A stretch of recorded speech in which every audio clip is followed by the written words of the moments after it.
Pronto. Vamos lá, relato. A vizinha maledite da minha avó. Oi, Ana, eu sou a fulana e hoje quero contar um relato de maledite que a minha avó sempre nos contava. A vida da minha finada avó nunca foi fácil e o que eu vou relatar para vocês os deixaram de boca aberta, pois depois do ocorrido ela sabia que sua vida não seria fácil. O ano era 1942. Minha avó tinha 10 anos de idade. Morava em uma fazenda no interior da Bahia com sua mãe e seu irmão. Aqui faço uma pequena pausa, pois a relação dela com a mãe nunca foi das melhores, pois sua mainha, como ela sempre chamou carinhosamente, a culpava pela morte do seu esposo. Detalhe que o esposo, pai da minha avó, morreu quando ela nasceu. E qual seria a culpa?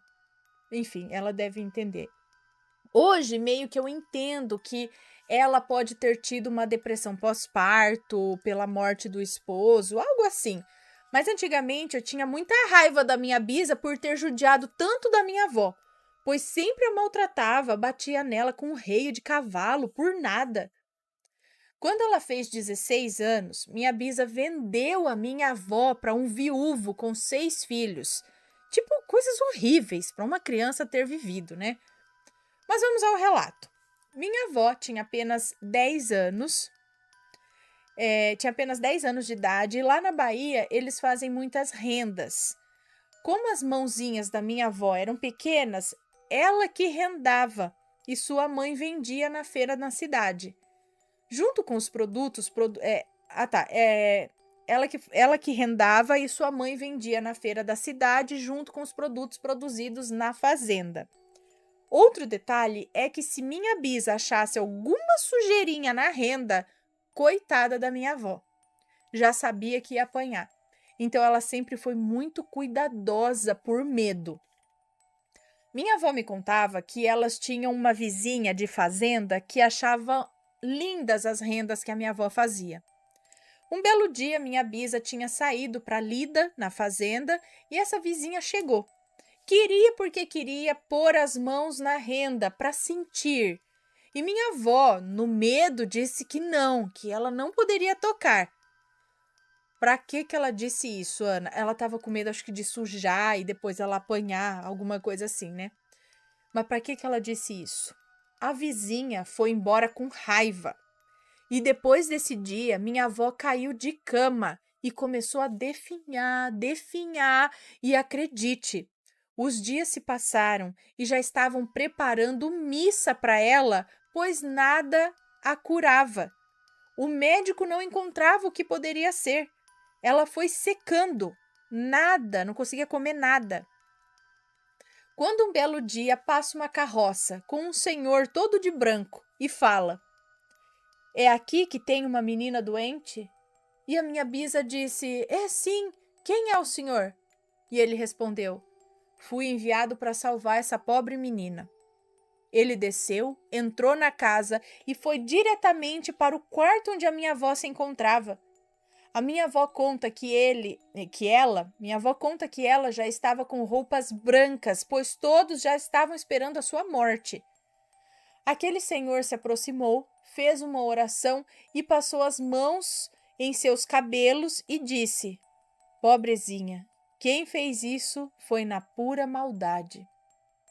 Olhou para minha bisa e disse: "Debaixo da casa da senhora tem um sapo com a boca toda costurada. E se ele morrer, sua filha também morrerá." Depois disso, o irmão da minha avó correu e encontrou o sapo e tiraram a linha da boca dele. Dentro havia fios de cabelo da minha avó e pedaços das rendas que ela fazia. Ficaram todos em choque com aquilo. Minha bisa questionou: "Mas quem poderia fazer tamanha maldade? Quem é que veio ver as rendas que você fez?" E a minha avó, super fraquinha, respondeu: "A maledite. Ela queria tocar na renda, mas eu não deixei para não sujar." O senhor, sentado do lado da minha avó na cama, olhou para ela e disse: "Pobre menina, A sua vida não será fácil. Você passará por muitas provações e cuidará dos filhos de outras pessoas. Nunca conseguirá gerar um filho, pois nesse mundo você veio para cuidar dos outros. Você irá casar 2 vezes. E tudo que ele relatou, a minha avó confirmou ao longo de sua vida, conforme for acontecendo. Nessa história da minha avó, brevemente tem um detalhe. Minha mãe foi achada pela minha avó dentro de uma caixa de sapato, que por sinal amou e cuidou com todo o amor dela, né? Além disso, como minha avó casou-se 2 vezes, acabou cuidando de 12 filhos dos 2 viúvos que ela se casou. Mas voltando o que aconteceu a Maledite, a Bisa convidou ela para tomar um café na fazenda. Ela foi, e quando adentrou a cozinha, viu minha avó de pé. E para o seu espanto, e de um jeito cínica, ela disse: "Meu Deus, que bênção, né? Ela está curada." Minha Bisa respondeu: "Está sim, Maledite. Sabe por que o seu feitiço não deu certo?" Nesse momento, não, acho que é isso. Ela falou: "Está sim, Maledite. Sabe por que o seu feitiço sabe por que o seu feitiço não deu certo? Não sei." Algo assim, ela respondeu. E nesse momento a Maledite saiu da cozinha se fazendo de desentendida. Minha Bisa pegou o reio do cavalo e no meio do quintal batia nela, na Maledite, e disse: "E se você fizer mal à minha filha de novo, não será só uma surra não que você vai levar." Ana, me lembro de cada detalhe que a minha amada avó contava. Após o ocorrido, minha Bisa procurou o senhor da carroça na cidade para agradecer, para dar presentes a ele. Mas pasmem, ninguém na cidade nunca ouviu falar desse senhor. A minha avó sempre dizia que aquele homem era um anjo enviado por Deus para salvá-la da maldade. E esse é o meu relato. Espero que tenham gostado. Um super beijo e não esqueçam de deixar um super like a esse canal que acompanho desde 2015. Beijos, beijos e beijos. Um beijo para você, muito obrigada. Olha só que legal o senhor assim aparecendo do nada para salvar, né?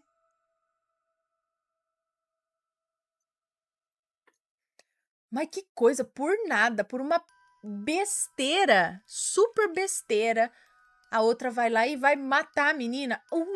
Essas Maledites tem que tomar no botão, mas muito bem tomado. Oi. Bom, continuando aqui, vou dar mais uns beijinhos, depois eu já vou ler o último relato.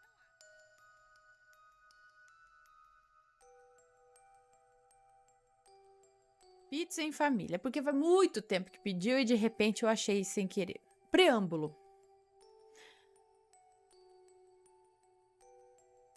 Boa noite, Ana. Moro no Japão e sempre acompanho o Assombrado. É uma atividade diária que faço porque gosto muito do conteúdo de vocês e assim meu português não enferruja. Não cito nomes no relato. O relato é bem curto, mais ou menos.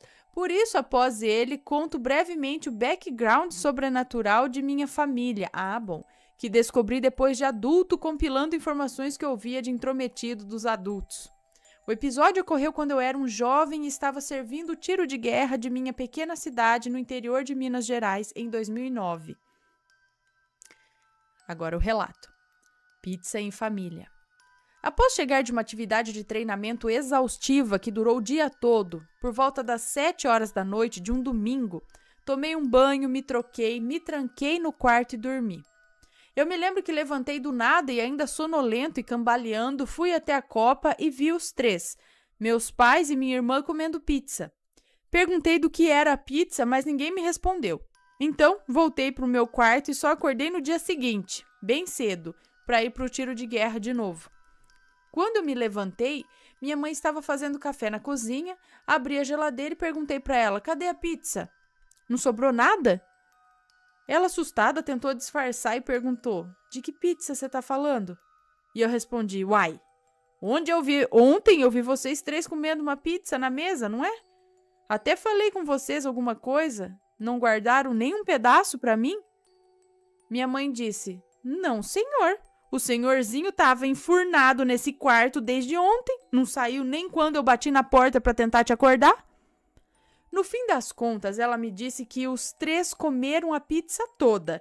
E como não havia sobrado nada para mim, minha mãe colocou o lixo para fora bem cedo para que eu não descobrisse que eles tinham comido pizza e não deixado nada para mim. Antes de sair de bicicleta para o tiro de guerra, passei na calçada e dei um chutinho na sacola de lixo para ver se era verdade. E era, tinha mesmo uma caixa de pizza no meio do lixo da minha casa. Projeção astral? Pode ser? Olha só que beleza.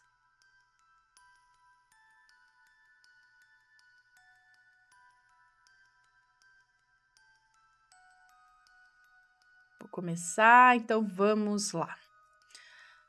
É uma moça que nos conta a história de uma menina e seu mentor. Epa, mentor? Olá, Ana, meu nome é fulana, tenho 47 anos, sou casada e hoje moro, eu não sei se é moro na região metropolitana de Curitiba. Já tive a oportunidade gratificante de ter o meu relato contado por você.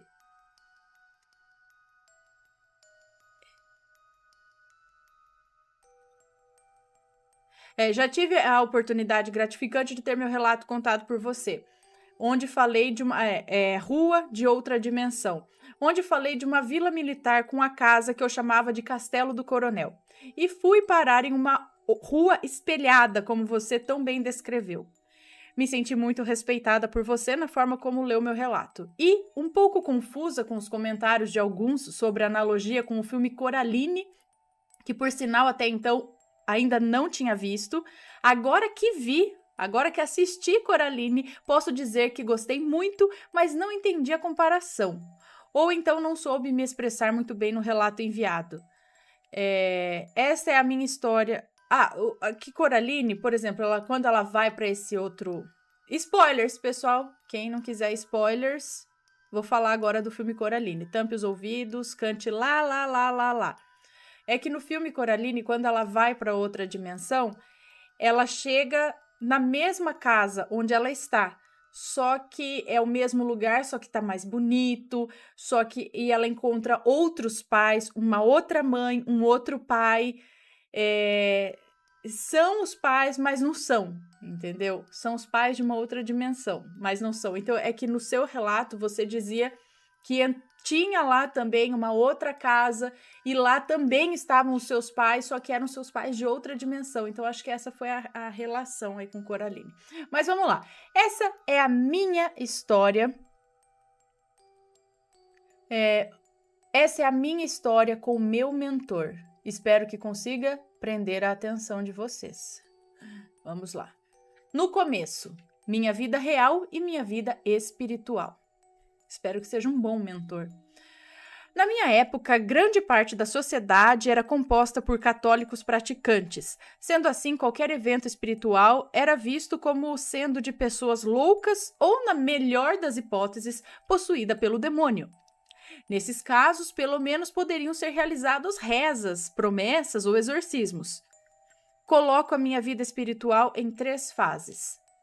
Até mais ou menos os 7 anos.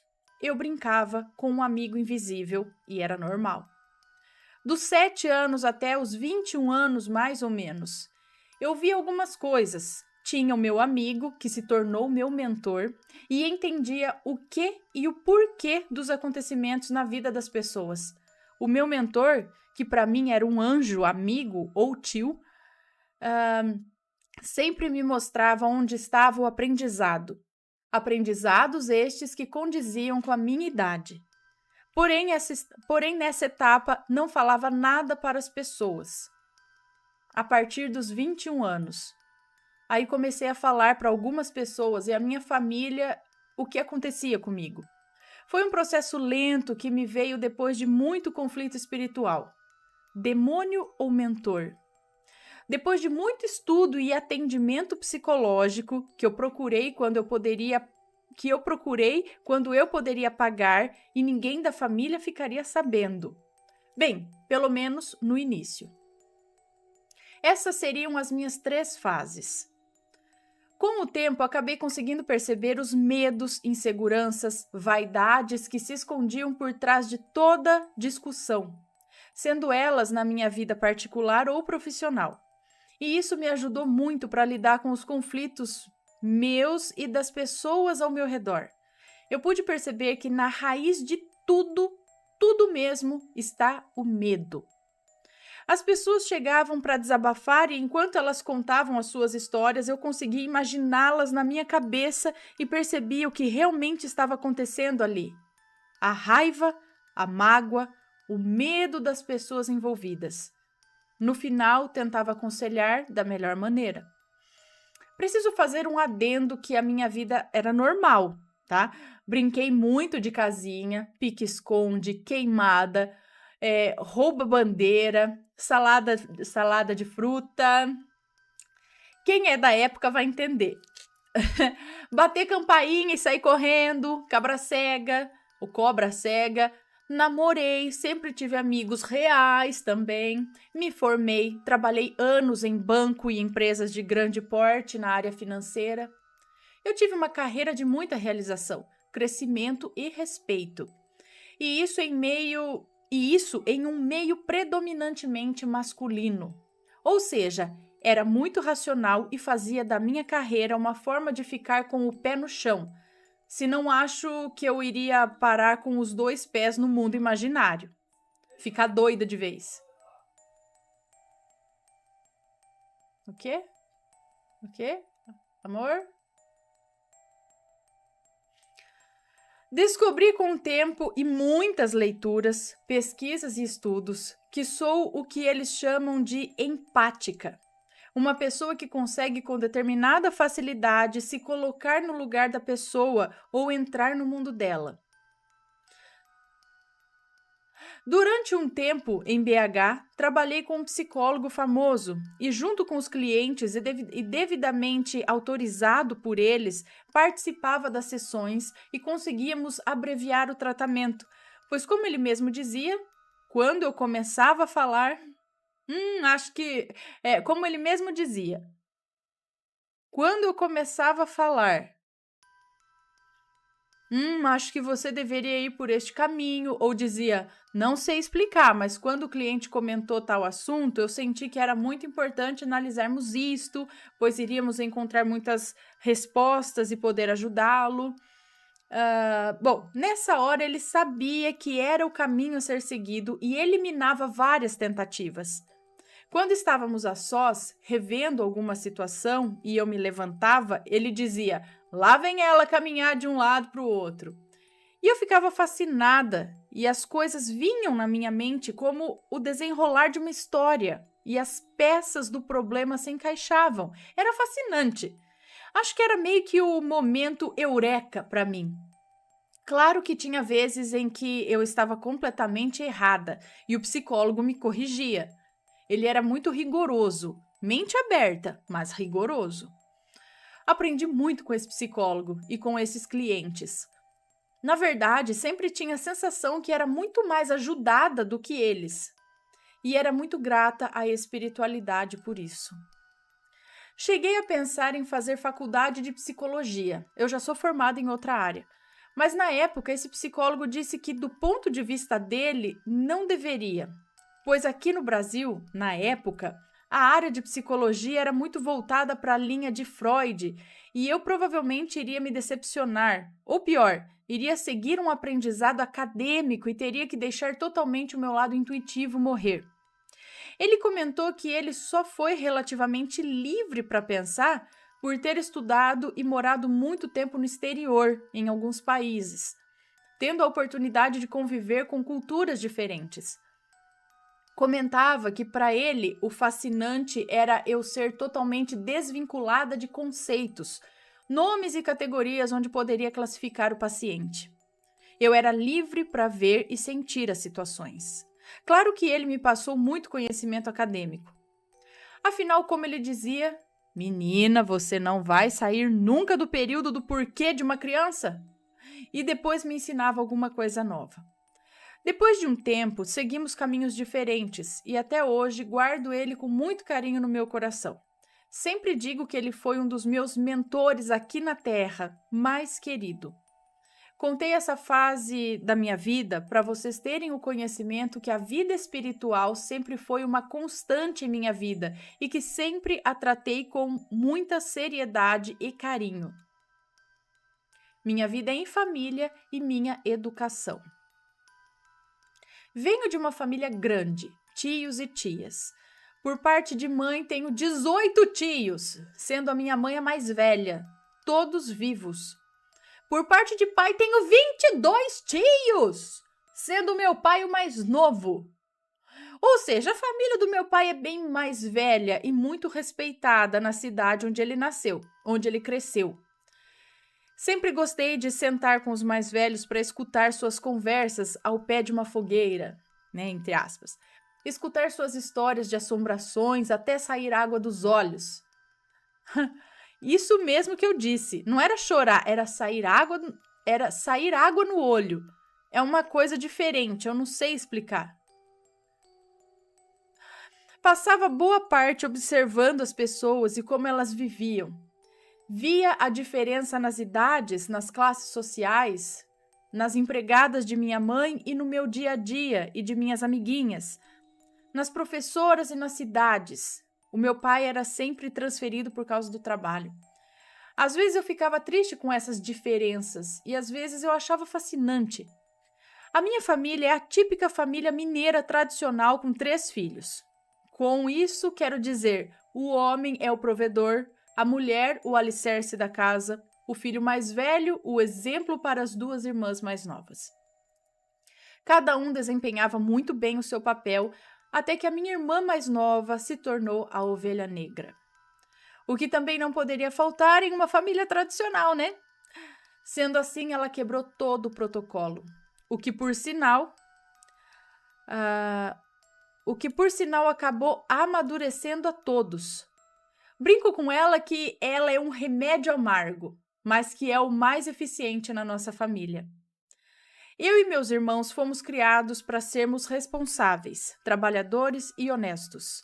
Meu irmão e eu éramos os famosos amiguinhos que os pais queriam que seus filhos convivessem, por sermos responsáveis e não darmos nenhum problema com os estudos.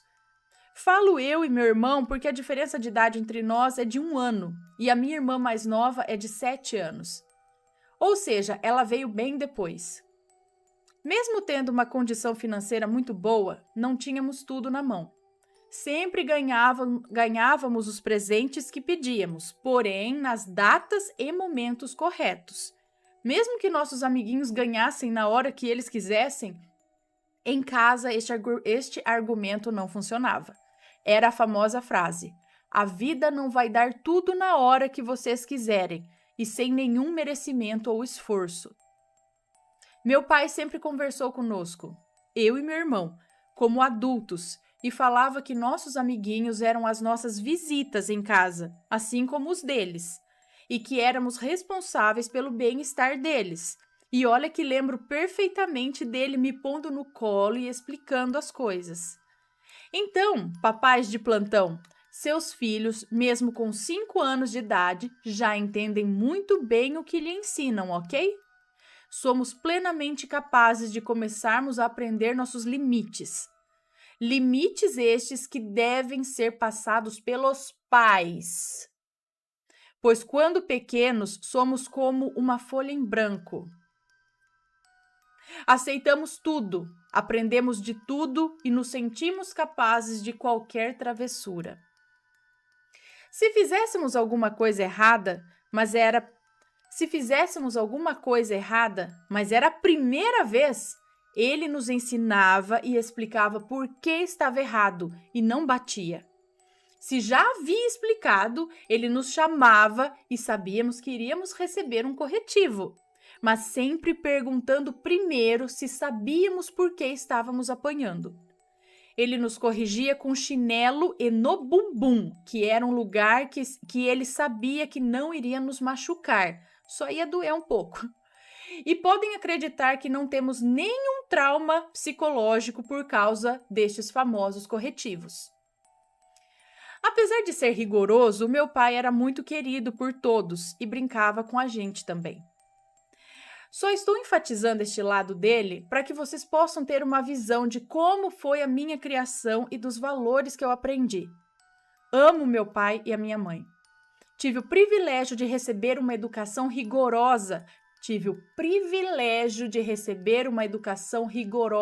Com valores e ao mesmo tempo com muito amor, tá? Entendam isso. Ser rigoroso e com valores não significa que não haja amor, tá? Tem gente que acha que amar é deixar fazer tudo que quer, na hora que quer, e não sei o quê. E quando você é rigoroso e tem valores, aí você é... não, essa pessoa é... Entendeu? Bom, contando assim, até parece... tive o privilégio de receber uma educação rigorosa, com valores e ao mesmo tempo com muito amor. Bem, verdade seja dita, na época, esse tipo de educação nem era considerada rigorosa, e sim normal. Verdade. Isso foi fundamental para eu conseguir enfrentar os meus problemas e dificuldades no futuro, certo? Me ensinaram a ter limites com a famosa frase "não pode". Bem, contando assim até parece que eu vivia no mundo perfeito, né? Justo e sem problemas. É claro que não. Eu só quis focar nisso para que vocês possam formar uma imagem da minha personalidade. Tivemos muitas brigas, choros, sentimentos de injustiça, inclusive um declínio na situação financeira muito grande. Mas, como os antigos diziam, meu pai nos ensinou a usar a vara de pescar e a escolher o melhor rio. Ele não nos deu o peixe pronto. Contato com o lado espiritual. Quando pequena, eu tinha a companhia do que chamava no início de tio. Era uma pessoa com quem conversava sobre as minhas bonecas, os meus choros, os meus pais, quando estava triste com eles, sobre os meus amigos da escola. Ele sempre me aconselhava, lógico que dentro de uma realidade de uma criança. Até então, eu nunca tinha parado para pensar que outras pessoas não o escutavam, e também foi natural para mim não falar dele para ninguém. No início, eu só o escutava, e não me lembro de nada sério. Eram coisas bobas e engraçadas, e ele só era um tio ou um amigo que sempre estava ali quando eu chamava. Mesmo que o motivo fosse porque o meu irmãozinho arrancou a cabeça da minha boneca preferida, ou não deixava eu brincar com ele e os seus carrinhos. Situação clássica, né?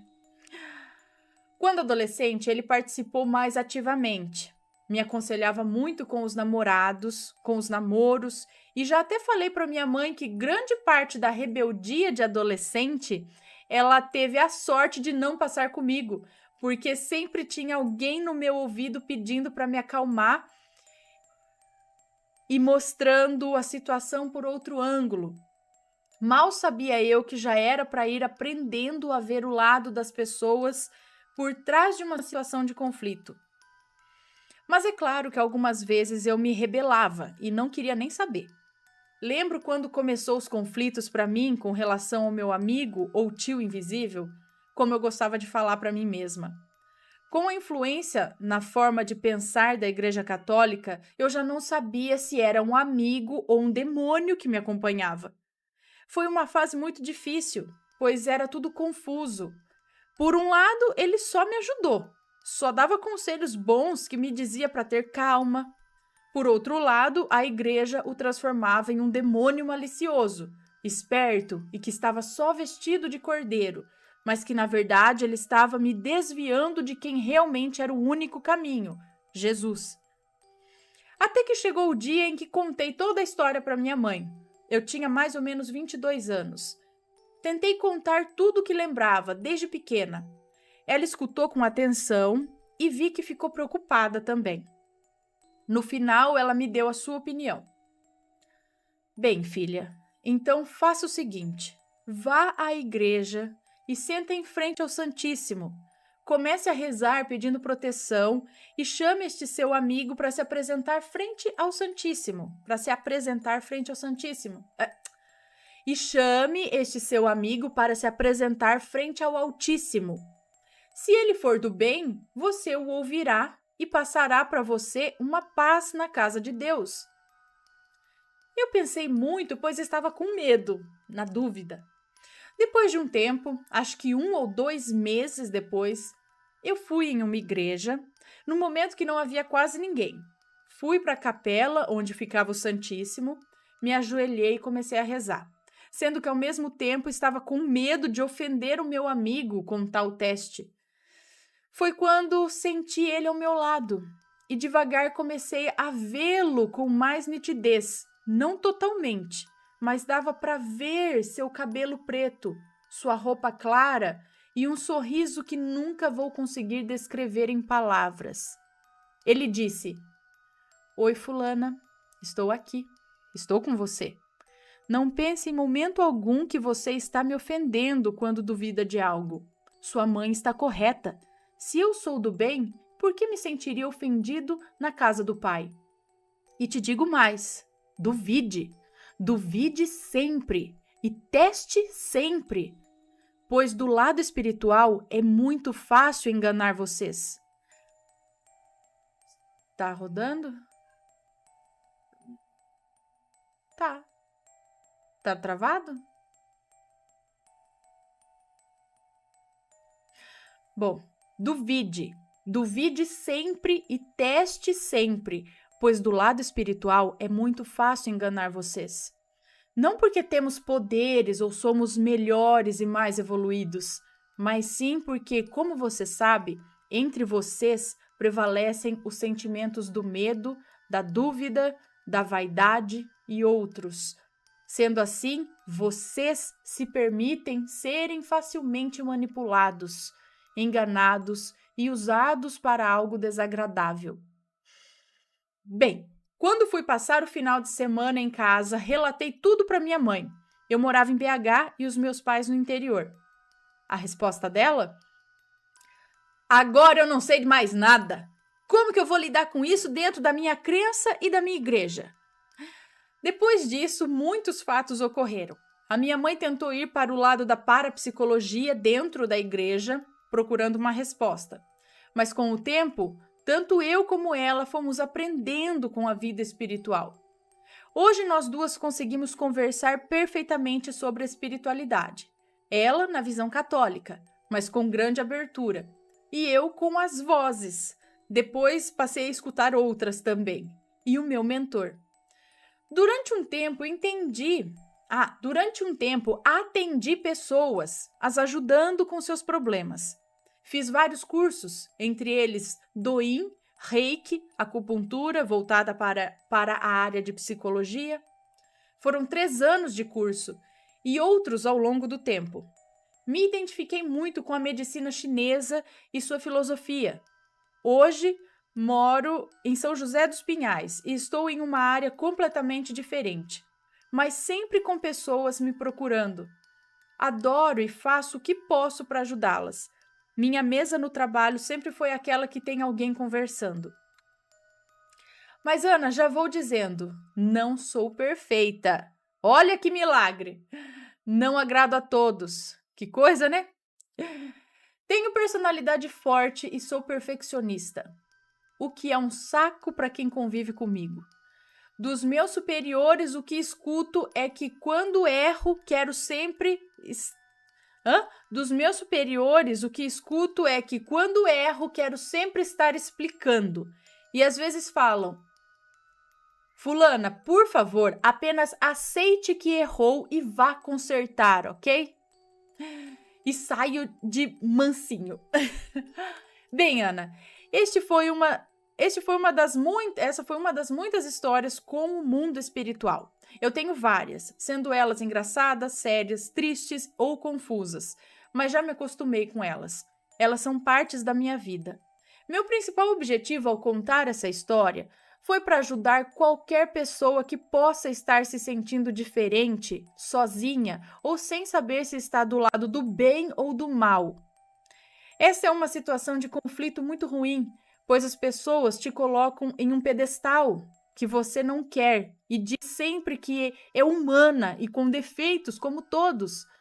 Como também te colocam no fundo do poço, te transformando em pessoas loucas, fora da realidade e até bruxas que devem ser evitadas. Acho que exagerei, né? Acho que exagerei, né? Mas é assim que você se sente, jogada aos extremos. Saibam que, a grosso modo, não existe certo ou errado, a grosso modo. Existem aprendizados, valores. Serão nossas atitudes e intenções que trarão o que chamamos de mal ou bom. Entendeu? Serão as nossas atitudes e intenções que trarão o que chamamos de mal ou bom. Fiquem com Deus e seus anjos da guarda. Beijos da fada, bruxa, amiga louca, bem intencionada ou não, porque nestes casos a sua figura sempre irá depender do humor das pessoas. Para mim, sou só uma amiga normal tentando aprender com a vida. É isso, muito obrigada pelo seu relato e pela sua experiência. Paremos para pensar nisso tudo. Não é? Isso aí, galera. Algum comentário? Fala aí pra gente. Manda relato, certo? Deixa aqui.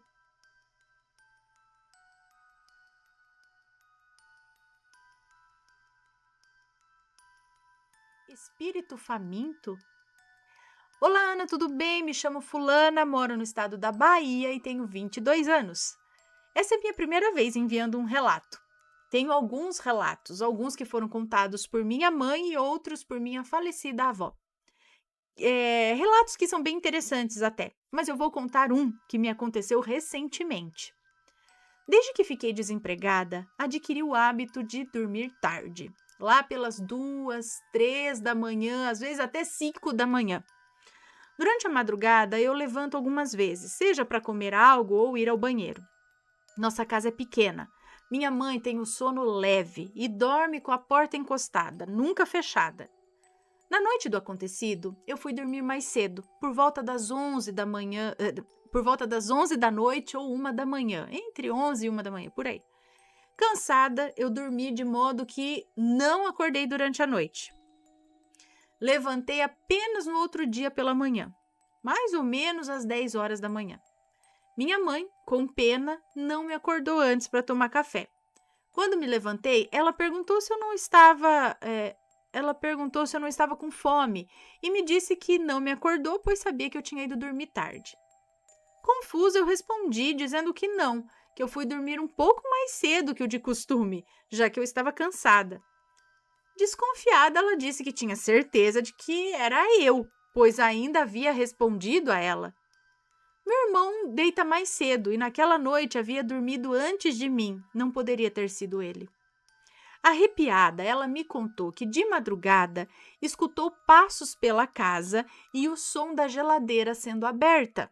A minha geladeira é velha, ela faz barulho ao abrir e na hora de fechar a porta ela tem que ser empurrada com força, senão ela fica aberta.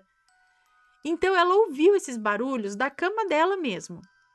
Ela ainda disse, olha, lembra de fechar a porta direito. Segundo ela, a tal pessoa que ela julgou ser eu, respondeu dizendo, ou algo assim. Disse isso alto, obedecendo sua ordem. Fechou a geladeira e andou novamente, pelo som dos passos, até o quarto. Ficamos em silêncio por alguns minutos procurando uma resposta lógica para isso. Havia somente 4 pessoas na casa, eu, meu irmão e minha mãe, e o meu pai, que dormiam no mesmo quarto. Eu não fui. Meu irmão já havia dormido e meu pai estava ao lado dela. Quem abriu a geladeira e ainda respondeu. Até hoje não temos resposta para isso. Eu não tenho sonambulismo, muito menos estive acordada até muito tarde. Quem saiu e voltou para o meu quarto naquela madrugada? Eu deixo claro que isso não é apenas um relato qualquer inventado, tá? A minha mãe sente e sonha com coisas as quais ela conta e muitos não acreditam. Mas aquilo, ou algo muito semelhante, sempre acontece. Ela é uma pessoa muito sincera e sensível, portanto, não duvidei de que isso realmente aconteceu. Enfim, desde já agradeço caso tenha lido este curto relato. Seu trabalho é sensacional. Muito obrigada, um beijo para você. Não duvido não que tenha acontecido. E realmente vocês tiraram a dúvida com o seu irmão, com o seu pai, eles realmente não levantaram. Ok. É, talvez um espírito, talvez outra dimensão. E se foi o seu eu de outra dimensão? E se foi você no astral que levantou e fez essas coisas? Mas aí conseguiria abrir geladeira, mexer, tudo essas coisas, escutar passos. O negócio é meio físico. Por isso que eu falo, será que deu aquele coisa e foi para outra dimensão? E aí foi o seu eu de outra dimensão que fez isso? Que estava andando por lá? Algum fantasma? Vai saber, gente, vai saber. É difícil dizer, né?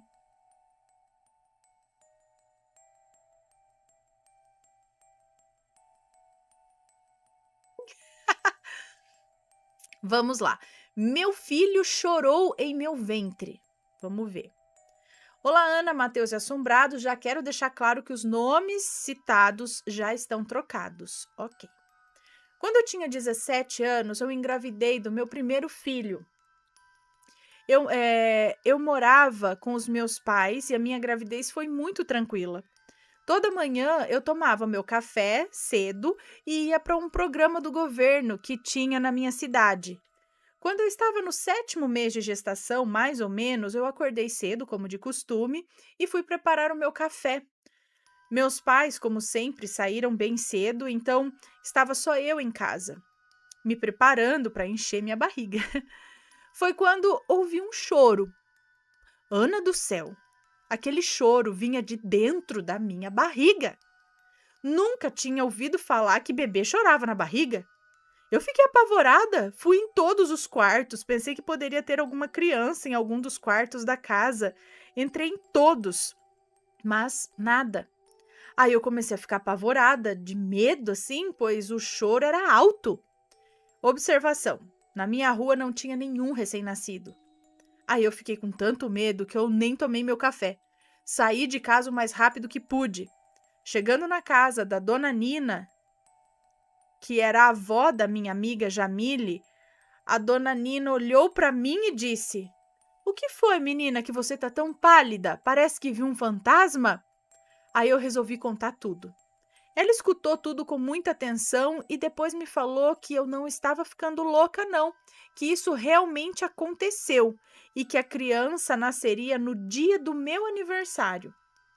Eu falei para ela que não seria possível, pois seria muita sorte minha se isso acontecesse, e que se meu filho não quisesse fazer algo, não era.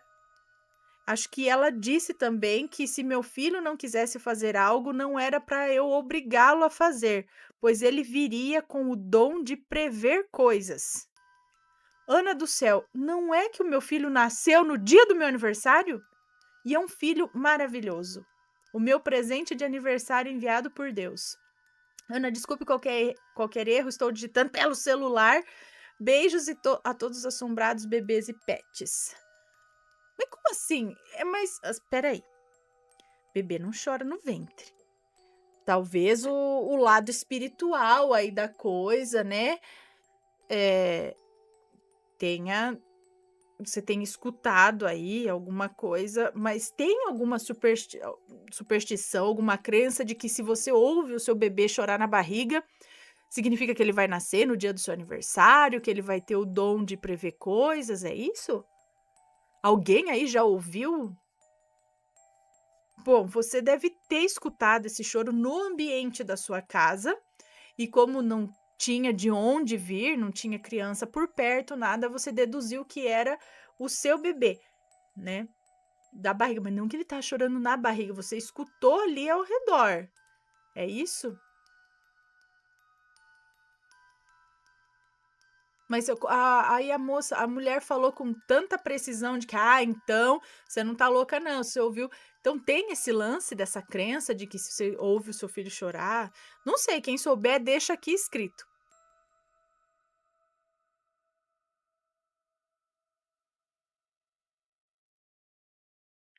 O último relato é este daqui: um ser estranho no banheiro.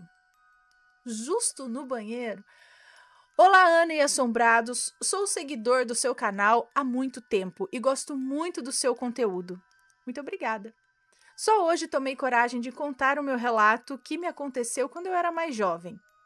Aqui vai o meu relato e vou me identificar como fulano. Ok. Certa vez estava eu e minha namorada, hoje minha esposa, em um shopping daqui da região do Alto Tietê, em São Paulo. Ó, mais um da mesma região lá da moça. Isso já faz uns 15 anos, mas me lembro como se fosse hoje. Fizemos naquela tarde um passeio aparentemente normal, quando precisei ir até o banheiro. Fomos e minha namorada ficou aguardando em um pequeno corredor antes das portas. Já dentro do banheiro, observei que o mesmo estava vazio e havia até um certo fluxo de pessoas do lado de fora, mas naquele momento que eu entrei, estava só eu ali. Observei que havia um rapaz faxineiro com uniforme esfregando o chão com balde d'água ao lado. Eu o cumprimentei, mas ele estava de cabeça baixa e não respondeu nada. Bom, não fiz conta daquilo e fui fazer minhas necessidades normalmente. Depois, quando fui lavar as mãos, observei de relance que o rapaz esfregava o chão num canto do espelho. Detalhe, o espelho era enorme e compreendia vários lavabos. Vários lavabos?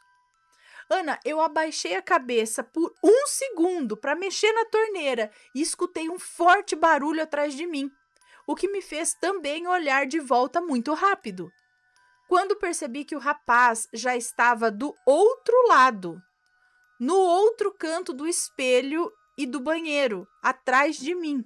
No outro canto do espelho e do banheiro, atrás de mim. Eu tive a leve sensação de que ele havia saltado por cima de todos os reservados, aqueles com portas. E o pior é que parecia que ele queria brincar comigo. Ele percebeu que eu notei e, me olhando pelo espelho, por trás de mim, parecia que ele tinha um leve sorriso sarcástico.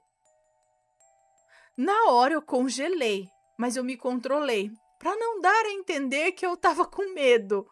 E simplesmente dei uma de despercebido, mas saí dali rapidinho e sem nem enxugar as mãos. Eu não sei o que era aquilo, mas aquilo não era humano. O rapaz tinha uma aparência normal, mas eu sabia que tinha mais alguma coisa ali, pois eu tenho quase certeza que ele saltou por trás de todos os boxes dos reservados. Como assim, gente? Bem, esse é o meu relato que eu gostaria de deixar como contribuição. Agradeço a oportunidade de desabafar esse caso. Um abraço para você e para o seu esposo, gostamos muito do seu canal. Um beijo para você, muito obrigada.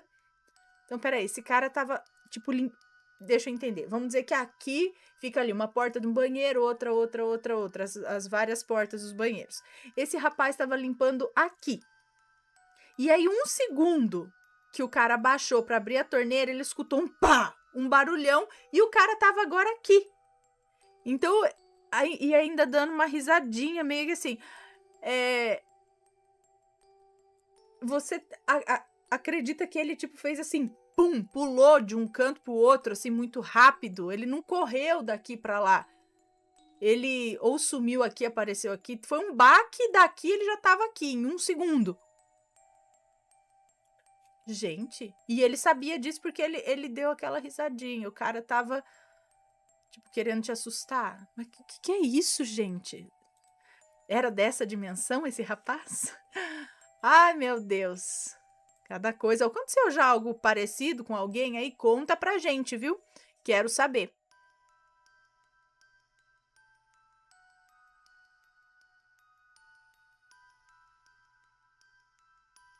Vamos ao relato já, então. Esse relato tem um título muito curioso, que é A Minha Mãe Virou um Réptil. O que será? Eu já vi relato de tia que virou sapo, cabeça de sapo, uma coisa assim, coisas muito doidas, mas eu não duvido de nada nesse mundo. Vamos ver esse agora, que a mãe virou um réptil? Se comportou como um ou virou um? Vamos ver. Olá, Ana, me chamo Fulana. Já tá trocado o nome, mas é Fulana. Tenho 19 anos e atualmente vivo na Suíça. Eu fiquei pensando se escrevo sobre alguma história ou não. Sempre vejo os relatos. Já escrevi algumas histórias sobre mim nos comentários, que por sinal recebeu vários likes. Mas ao mesmo tempo eu tenho receio de ser julgada. A história que vou contar se passou no Brasil, com a minha família e eu. Vou dar uma breve introdução para explicar por que a minha família é uma família um tanto quanto incomum. Vamos lá. Epa! Minha mãe atualmente é médium na Umbanda. Meus irmãos são músicos daimistas, religião do Santo Daime. E meu pai, palestrante e passista no centro kardecista. Eu sou de tudo ao mesmo tempo nada. Às vezes vou em um, vou em outro, mas não frequento ativamente nenhum agora. Então a mãe é da Umbanda, o irmão é do Santo Daime e o pai é kardecista. Tá. Bom, em contexto geral, somos todos espíritas. Eu sou médium ostensiva. Sou audiente, sensitiva, vidente e às vezes vejo... Vidente, às vezes vejo. Não sei. Toda a minha família é médium ostensivo e com diferentes tipos de mediunidade. E é por isso que somos uma família bem incomum, porque nossas vidas parecem uma série sobrenatural. Tenho tantos relatos para contar que dá para fazer um livro só sobre a minha família e um sobre mim. Bem, aí vai a história. Há 10 anos atrás, eu e minha família, mãe e irmãos, fomos jantar no sítio de uns amigos nossos. Esse sítio fica no Icaraí, interior do Ceará. É bem afastado de movimento. Ele é enorme, bem bonito, mas eu me lembro que era carregado de energia bem pesada. Todos os nomes estão trocados, tá? Dona Laura era a mãe do Jorge, o sítio era dela. Jorge namorava com Maria e naquela época viviam junto com a Dona Laura. Maria era muito amiga da minha irmã Carla. Jorge era amigo do meu irmão Fred e Dona Laura da minha mãe Lia. E eu do cachorro deles, o Bud. Então, nesse certo dia que fomos jantar no sítio deles, estávamos nos divertindo, cantando juntos, conversando e a minha mãe foi fazer comida com a Dona Laura na cozinha. Então o jantar estava pronto, fomos todos nos reunir na mesa por volta das 9 da noite, era isso. A mesa era enorme e comprida, em formato retangular, e se notava que era antiga, madeira velha, mas extremamente bem feita. Confesso que na sala era o lugar que mais me fazia medo à noite.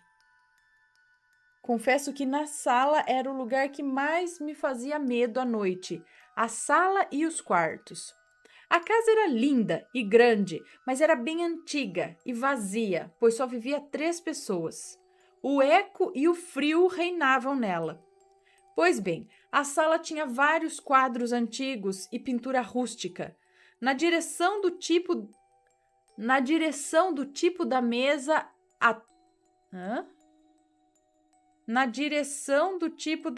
atrás tinha um jardim de inverno debaixo de uma escada que levava para o andar de cima. À noite só se via escuridão naquele jardim e apenas se escutava o barulho da água escorrendo pelas pedras. Enfim, já estávamos todos sentados à mesa. Hoje não me lembro muito bem a ordem de como estávamos sentados, mas eu sei que eu estava de frente para um quadro grande de um índio com uma flecha. Lembre-se bem desse quadro. A minha mãe sentada em minha frente do outro lado da mesa, de trás do quadro. Ela estava de costas para o quadro, é isso. Meus irmãos eu não lembro, nem o casal e a Dona Laura. Nem o casal.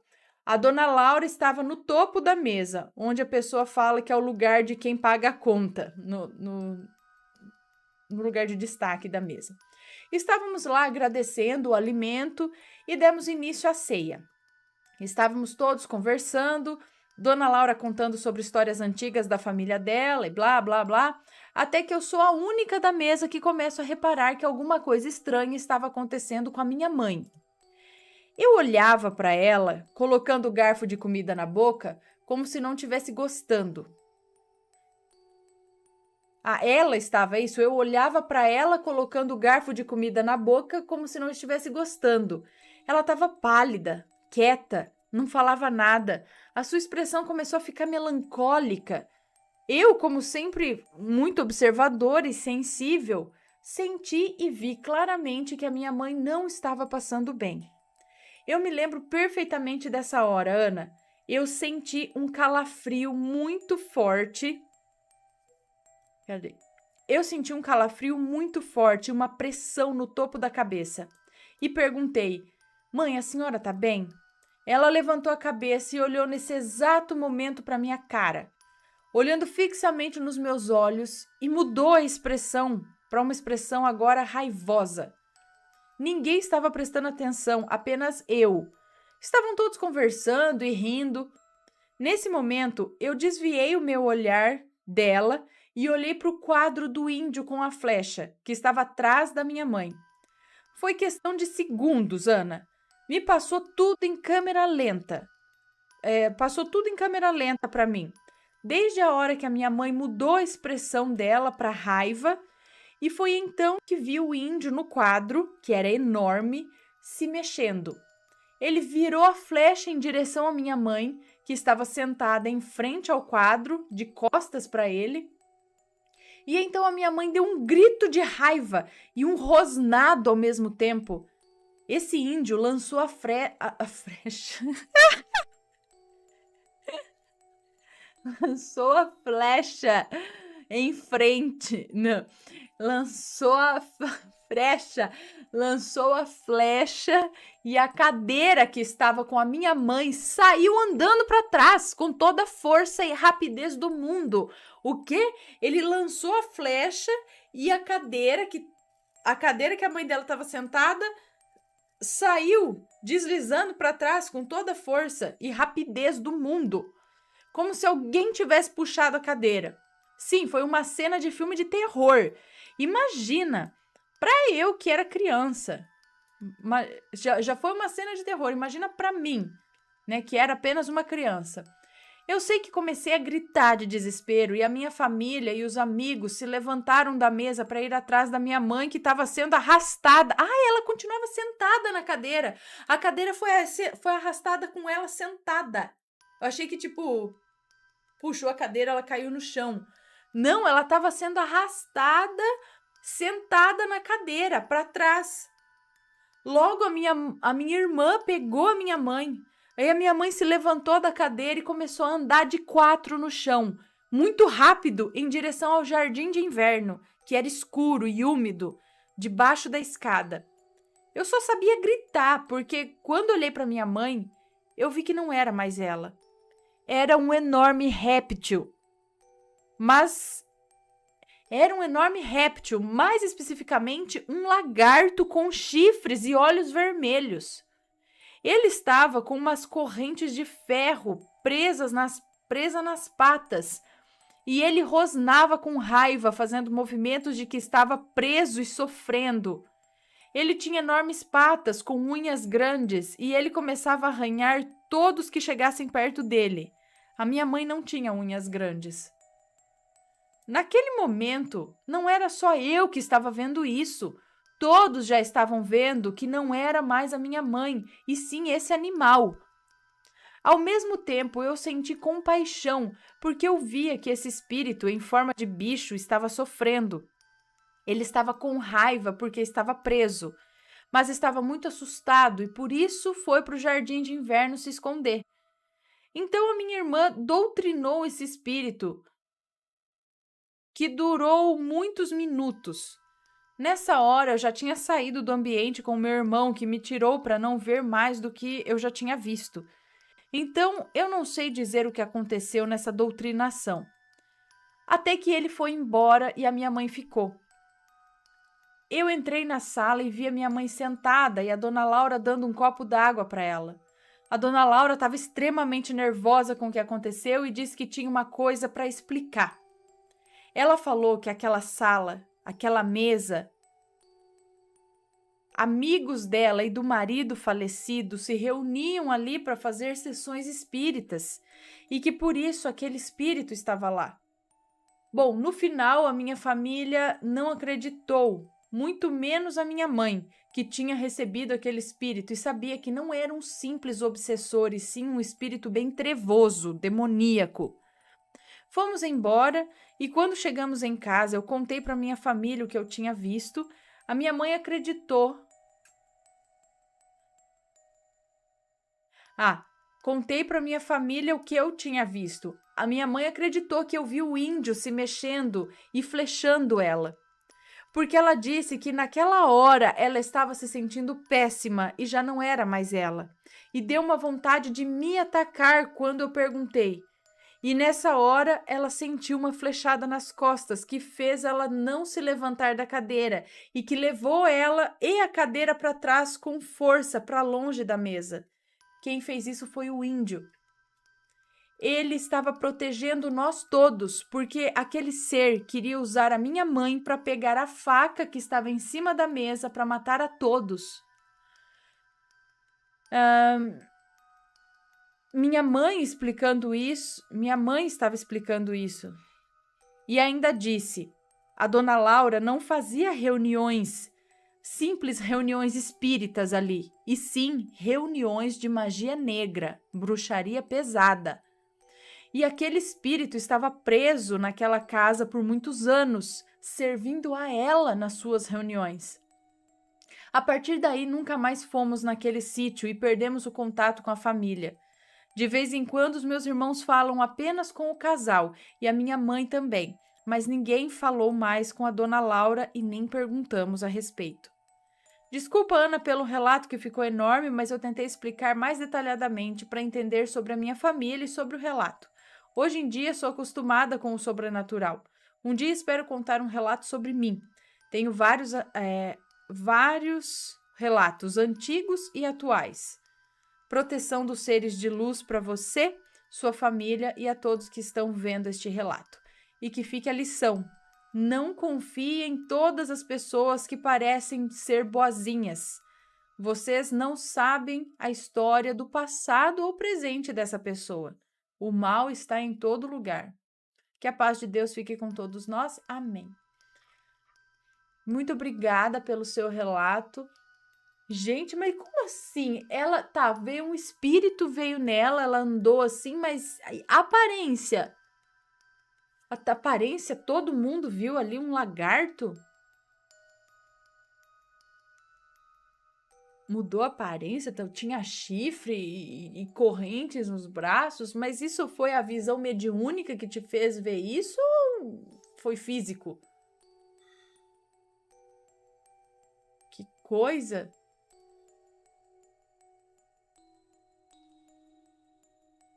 Tá aqui, aí. Muito bem, muito bem.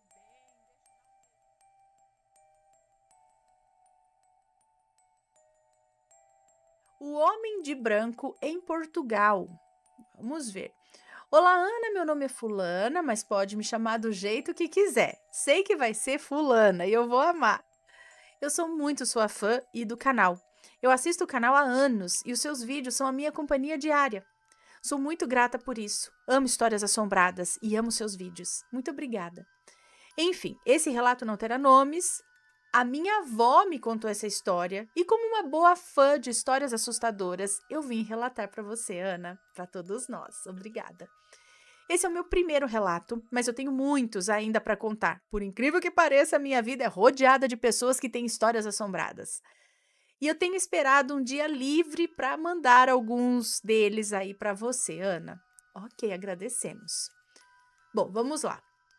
Em 1940 a 1955, a minha avó ainda morava em Portugal, antes de vir ao Brasil para morar. A minha avó morava em uma casa com seus pais e com seus 3 irmãos e sua irmã. E por ser só eles, todos eram muito próximos e muito apegados, principalmente a minha avó e o pai dela. Todo domingo eles tinham o costume de ir à missa, porque na época, se você faltasse à missa, no seu velório ninguém poderia ir. Ah, era assim? Se você faltasse na missa, no seu velório ninguém poderia ir, pois, se não me engano, era tipo um costume deles. Por conta disso, eles eram comprometidos a todo domingo ir à igreja. Como de costume, no dia a dia, a minha avó estava com o pai dela, fazendo uma companhia enquanto ele trabalhava na roça. Ela ia junto todas as manhãs e ficava a tarde inteira lá. Deixa eu só ver uma coisa aqui, beleza. Após o anoitecer, eles já estavam em casa, todos prontos para jantar e logo após dormir, para no outro dia já estar descansados para voltar à roça, a labuta de todo dia. Num certo dia, minha avó estava conversando com a irmã dela sobre ir comprar comida em um mercado longe da casa, ou seja, na cidade mais próxima. E nesse dia, minha avó ia fazer um caminho diferente em uma rua que era o caminho mais fácil de se chegar ao mercado. O mais estranho é que quase ninguém passava nessa rua. Muitas pessoas sentiam algo estranho vindo desse lugar e preferiam fazer outros caminhos. Porém, curiosa do jeito que era, prosseguiu por aquele caminho mesmo. Conforme ela foi indo em direção a essa rua, que tinha uma subida, e enquanto ela ia subindo, minha avó reparou que tinha uma árvore linda, que o sol brilhava assim em volta dessa árvore, e minha avó ficou com um olhar fixo ali, hipnotizada naquela árvore. E por conta disso, ela ficou mais tempo que o normal ali, olhando para a árvore. Mas tinha que seguir em frente.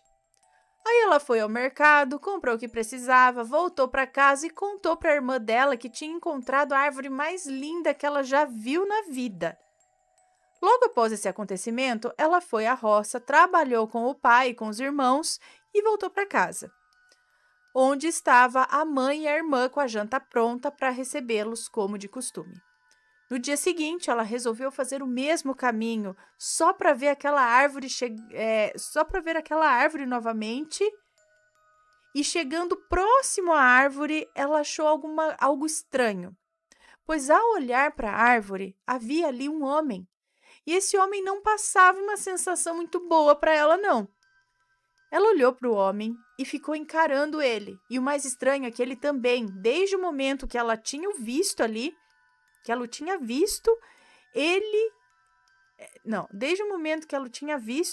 ela reparou que ele estava encarando ela já há um tempo. Ou encarando na direção de onde ela vinha, como se estivesse esperando por ela, sei lá. E minha avó tinha reparado que ele estava todo de branco também, olha lá. Ela até pensou que fosse um anjo, porém o jeito que ele estava olhando para ela a assustou. E algo dizia que era para ela voltar para casa. Eu só sei que nesse dia ela falou que correu como se não houvesse amanhã. Desesperadamente ela correu até chegar em casa.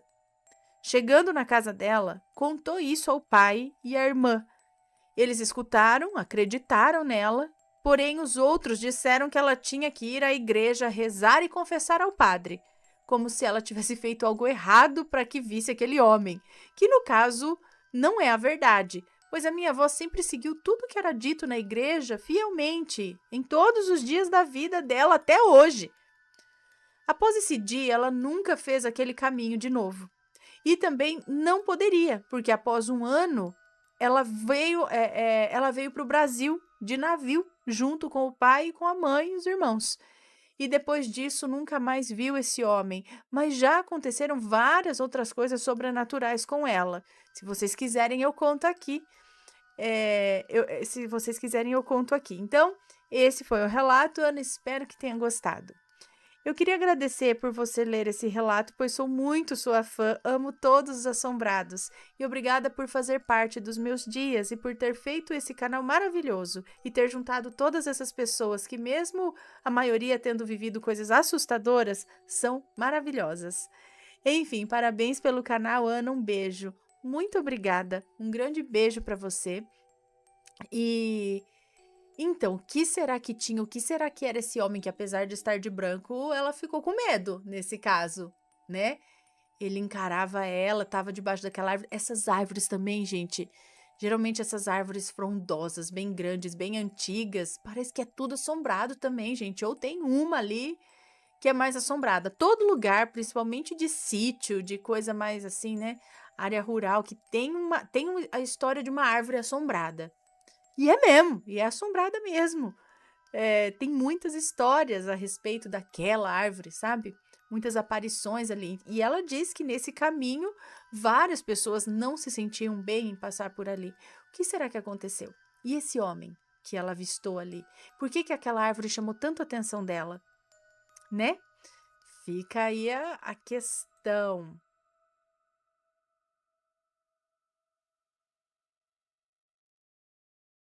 Rosas vermelhas. Vamos ver do que se trata. Olá, Anne assombrados. Ai, eu sempre quis dizer isso.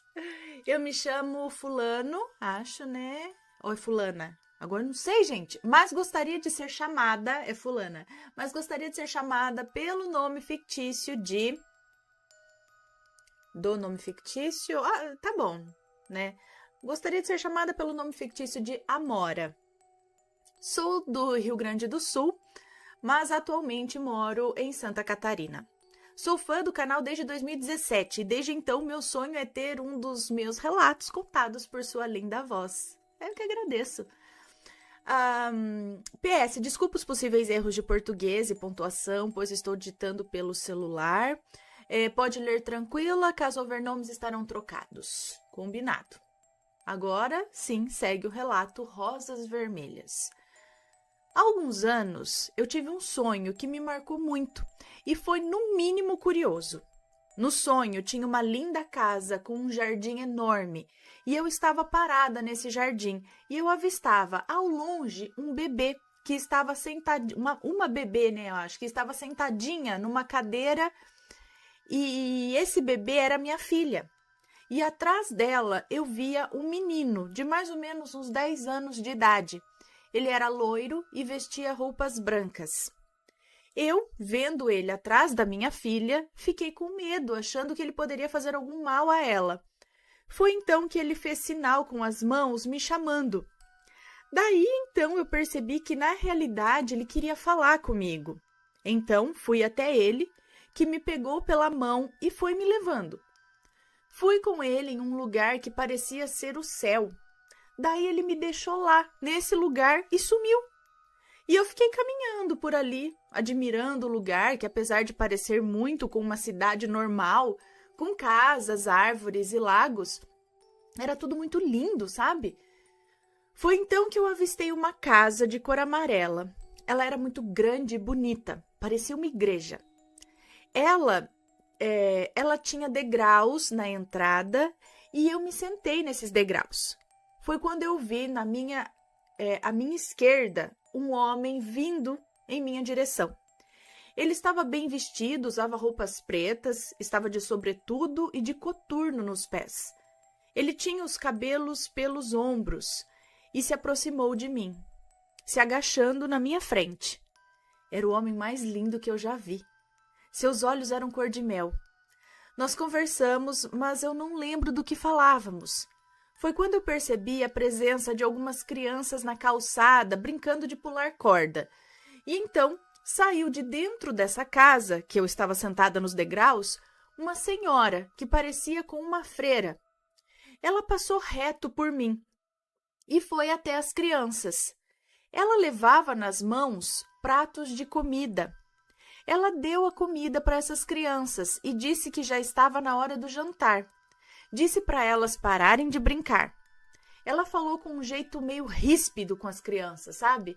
E depois essa senhora entrou novamente na casa e foi então que eu perguntei para o moço que eu estava conversando ali por que as crianças não entraram junto com a senhora nessa casa. E ele me respondeu que elas não tinham permissão para entrar. E ele disse que também não tinha permissão de estar conversando comigo, que teria que entrar logo na casa, caso contrário, seria expulso. No lado dos degraus que eu estava, no lado dos degraus que eu estava, havia pequenos canteiros com rosas vermelhas. Guarde essa informação. E então o moço escolheu a rosa mais bonita, arrancou e me deu. Logo depois me deu um selinho na boca e só então perguntei o seu nome. E ele me disse, se levantou e entrou na casa. E eu saí caminhando e admirando o lugar. Foi quando o menino que havia me levado para lá apareceu novamente. E eu já fui perguntando para o menino quem era aquele moço. E ele me respondeu que foi um erro. Que aquele moço não poderia ter falado comigo, porque o moço era casado e tinha 7 filhos. Daí, então, eu acordei, mas ainda estava no sonho. Eu acordei, mas não acordei, entendeu? Acordei ainda no sonho. E aí, eu estava numa cama dentro daquela casa bonita do início do relato. E eu fui novamente para o jardim e ficava chamando aquele menino, porque eu queria voltar para o céu. Mas o menino não apareceu mais. Então, eu acordei agora de verdade, na vida real. E lembra, Ana, que no sonho o moço me disse o seu nome? Quando eu acordei, eu não conseguia lembrar de jeito nenhum o nome. Eu fiquei muito tempo pensando nesse sonho. Foi então que um dia eu fui para minha aula de teatro e minha diretora me convidou para darmos uma volta depois do ensaio. E assim fizemos.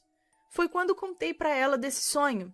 E nós nos sentamos em uma praça da cidade e, de repente, do nada, apareceu um senhor que nunca tínhamos visto antes, com um violão nas mãos, e perguntou para nós se podia cantar uma música de sua autoria para nós. E nós falamos que sim. Então ele cantou uma música que falava de anjos e rosas vermelhas. Eu me arrepiei na hora e pedi que ele escrevesse a letra para mim num papel. E ele escreveu, mas quando cheguei em casa para ler a letra da música, por mais bonita que fosse a letra do Senhor, eu não conseguia ler de jeito nenhum. Parecia que era, sei lá, em outro idioma. Mas não, era em português. Mas é como se eu simplesmente não conseguisse ler. Bom, Ana, esse foi o meu relato. Sei que não foi muito assustador, mas espero que gostem. Desculpa o tamanho, eu sei que ficou longo, mas eu precisava contar os detalhes. Eu tenho outros relatos bem mais sobrenaturais que esse, pois eu sou sensitiva, e bem menores, eu prometo. Imagina, tá ótimo. Eu espero mandar em breve. Um beijo, querida Ana, para você, Mateus, filhos e todos os assombrados. Um beijo para você, muito obrigada. Que estranho, tipo, a letra dele era tão assim, ele falou que, ela falou, né, ele, apesar da letra bonita, né, ele não dá, ela não conseguia ler nada. Por mais bonita que fosse a letra do Senhor, eu não conseguia ler de jeito nenhum. Estranho, né? E quem será que era esse Senhor? Será que ele não foi mais um enviado? Agora, por quê? Quem era esse homem? Que era casado e tinha 7 filhos. Será que ele era alguma coisa sua de outra vida? Que não era para ter te encontrado ali, mas encontrou?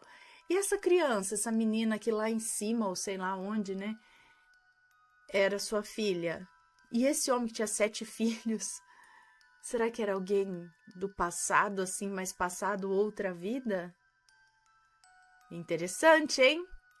E ele te deu a rosa vermelha e depois veio esse senhor do nada pedindo para cantar uma música que falava de anjos e rosas vermelhas, né? Legal, legal. Não acredito em coincidências. Está gostando dos relatos no Reverso Assombrado? Então não se esqueça de deixar o seu like. E é claro, se ainda não for inscrito, se inscreva.